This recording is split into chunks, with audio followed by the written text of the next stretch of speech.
Welcome friends, Tammy of Tammy's Knitting Podcast.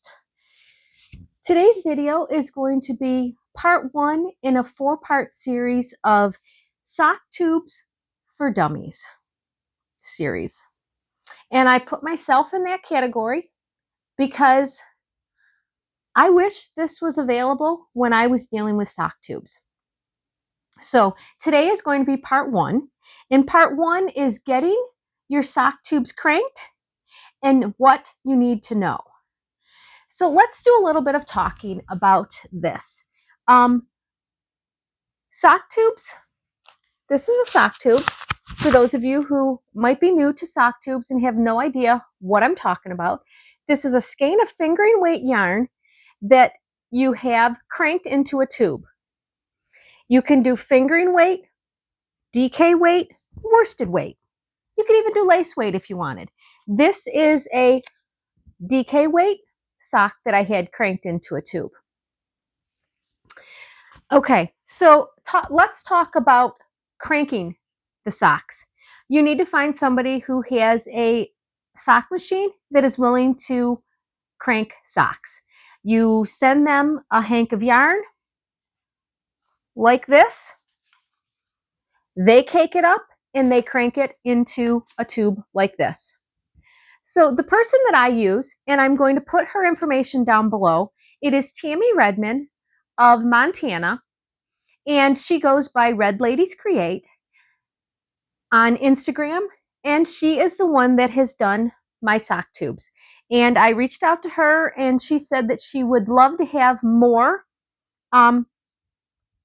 business on cranking sock tubes. So if you guys are interested, reach out to her on Instagram. Like I said, I will put her information down below, and you guys can get your sock tubes cranked. Okay, so that is, finding somebody to crank your sock tubes.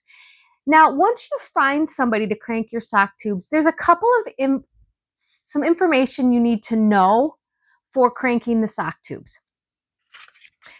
Okay, so let's talk about what we need for having a sock tube cranked. I talked about who I use, Tammy, for cranking sock tubes. One of the things that I do, once you reach out to her for your sock tube, you definitely, you send your skein of yarn off. She will crank it into a tube for you. She'll send it back to you with the number of rounds that she's put on, that she got out of the skein of yarn, so that you know how long or how many rounds there is in your sock tube. Now, this is a fingering weight sock tube for those of you who have never seen a sock tube before. This is what we are talking about. And this is a DK weight sock tube.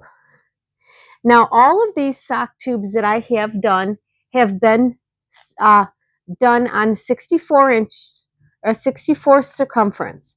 This is fingering weight. This is DK weight. And there is definitely a difference between the two. Almost an inch bigger on the DK than on the fingering weight.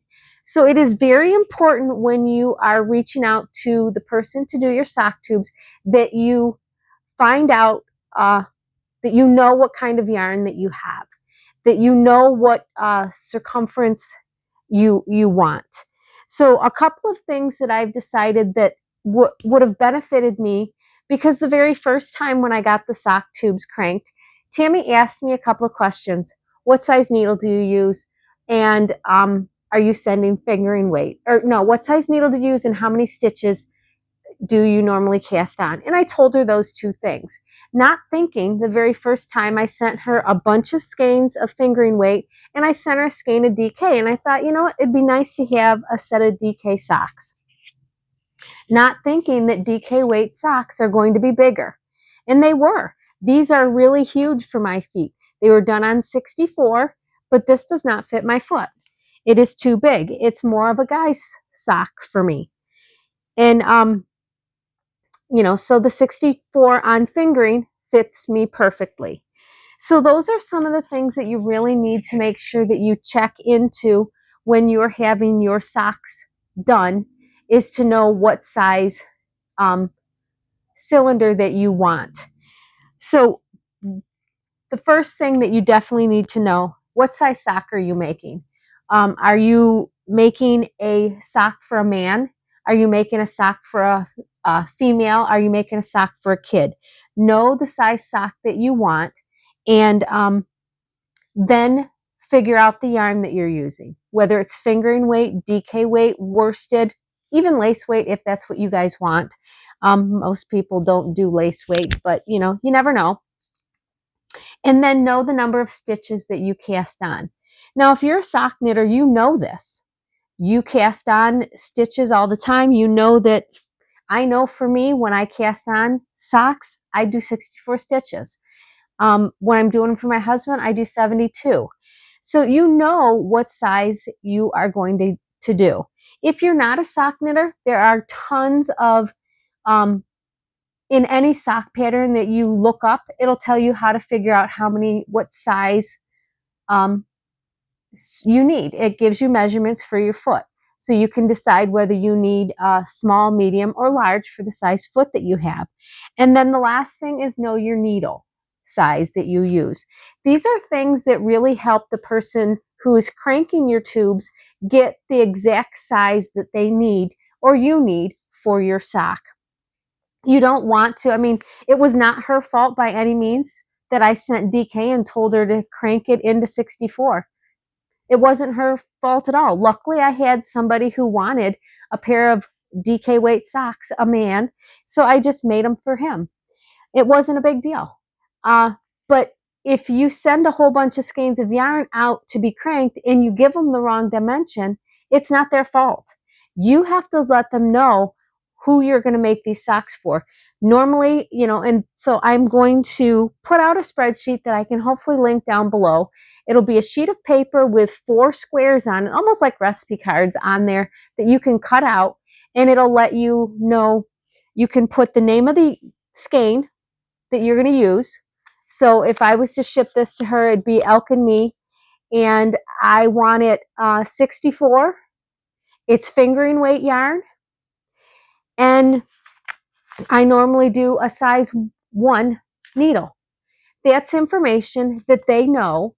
That way, when they go to look at it, it's like, oh, okay, so she does 64.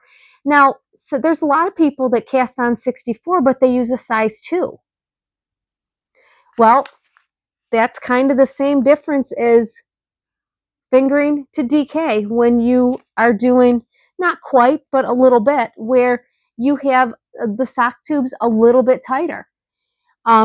So in that retrospect, she would probably do 72 on there for somebody who normally does a size 2 needle, because most of the time people are doing a 0 or a 1. So a size 2 needle, you went up a whole size, not just a half size, but a whole size. And, that's going to make a difference. That sock's not going to fit you if you tell her to do 64, because that's what you cast on. But she's assuming that you cast on with a 1. Most people do cast on with a 1, maybe 1.5. A lot of people do zeros when they do socks. So it's very beneficial for you and the person cranking your socks to know the size needle that you use, so they can adjust the cylinder or the tension. I'm not sure. I've never worked a sock machine. I have no idea if there's a way to do the tension on that. I don't know. But the more information you give them, the better result you're going to have with the product that you're getting back. So just remember, so I plan on doing a PDF that I can put out so that when you send off a skein of yarn, it gives you the information. You can put the name of the yarn. You can put the kind of yarn, how much yardage is on it.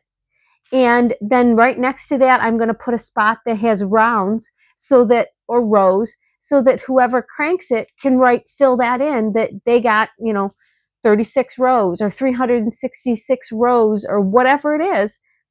And then you can let them know you want 64 stitches for your sock tube, and that you also use a size 1 or 1.5 needle, whatever it is, you can write that in. That way they know how to adjust that. So that's one of the things that I plan on doing, is having a PDF for you guys. And it'll just make it easier for everybody as far as making sure that you get the correct product that you can use. So, but yeah, definitely, once you figure out sock tubes, they are fun. They really are fun. And I really struggled with this. And I so wish when I was going through all this, I had some sort of a tutorial that I could have looked at. And I did have a lot of them that I watched in different things, but I picked from different ones. Some of them, and I will link everything that I talk about down below. There's a couple of videos. I looked into uh, Jen, I think it's Jen Giggly. I will put her information below. She has a YouTube channel, and she has a video out there that it shows you how to from cranking a sock tube to cutting a sock tube. And it goes through all the steps. It was very beneficial. I learned a lot from that. The only problem is she only gave me measurements for a size 9 foot. I have a 7. So that was a whole, and I was so new at cutting my knit that I couldn't fathom what I needed to do, how I needed to figure that out. So, but her tutorial was very good, and I learned quite a bit from that. And, you know, I'm hoping my video helps somebody, but I'm going to link all of these other ones that I have as well, because, you know, it's not everybody speaks the same language, not everybody learns the same. And I'm hoping to be able to give people information that they're able to find. The other thing is, you know, LiftBridge put out a PDF so that you can figure out the size that you need for your knitting for your sock tube, and how to do all that, and some information on that. So I will link that video and that PDF below as well. And then, you know, for those of you who have already done an Afterthought Heel, you know, Kirby Werby's video for Afterthought Heel is a really good video. It tells you how to figure out and to keep getting from the holes on the side of the sock and everything. But those are videos that I used, but some of them made sense and some of them didn't. But I had some other issues that people couldn't help me with that I had to figure out. And those are kind of the things that I'm going to go over in the next couple of videos that we have in part 2, in part 3, and part 4, to be able to help you guys with issues that I had to figure out, because nobody seemed to be able to understand what I was explaining, you know, what I was talking about, the issues that I was having. So I want to talk about how I figured my issues out, and I want to put them out for somebody else who might get a sock tube, knows how to knit socks, and has been knitting socks for years, but has never done an Afterthought Heel, has never cut their knit, and has no idea how to do any of that. But yeah, that's my plan for this series, is to be able to, today's video is to talk about cranking the sock and knowing what you need, having everything that you need to know about getting the socks sent off and cranked so that you get the correct size tube that you need to do your project. So that's what today's video is about. Next video that I'm going to do is going to be measuring and marking the tube for the sock size that you want. But yeah, so today's video, I hope you guys enjoyed it. I hope you learned something from it, and you'll be able to take this on getting some socks cranked and to have fun with a sock tube. Because once you guys figure it out, it is actually fun, and it does make it so much easier to crank socks, or to have make socks for other people. I mean, I love making socks. 2 at a time, magic loop. I love doing it, but I have never done a toe-up sock. I've always do cuff down. So this was very difficult for me to figure out and how I had to add more cuff because normally I do barely an inch. Now I have to add more of an inch to get it to curve, to taper in a little bit on the sides so that it doesn't flare out. So, those are just things that I've learned after doing that. But like I said, I've never done a toe up sock. Now, when you do a sock tube, you knit your toe down, but you're always knitting your cuff up and casting off. So you don't want it too tight because you want to be able to get it over your foot, but you don't want it too big so that the sock doesn't stay up. So that was kind of something that I had to figure out. I've done some socks that I didn't put very much of a cuff on, and they bloom out. They kind of like ruffle at the top. They're not bad. They were for me. It was something that I had to try and had to figure out. I do know now by doing that, I will do more of a inch and a half cuff on my socks from now on, because I know the longer that I do, the more it curves in and it tapers a little bit, and it has more of a stretchiness that goes back instead of just, flaring out and ruffling. Okay, so that's it for this part 1 of this video. We will talk in detail about cutting and measuring and marking, not cutting, measuring and marking our socks for the size that we want in part 2. Sticking around for part 2. Okay, have a good day. Bye.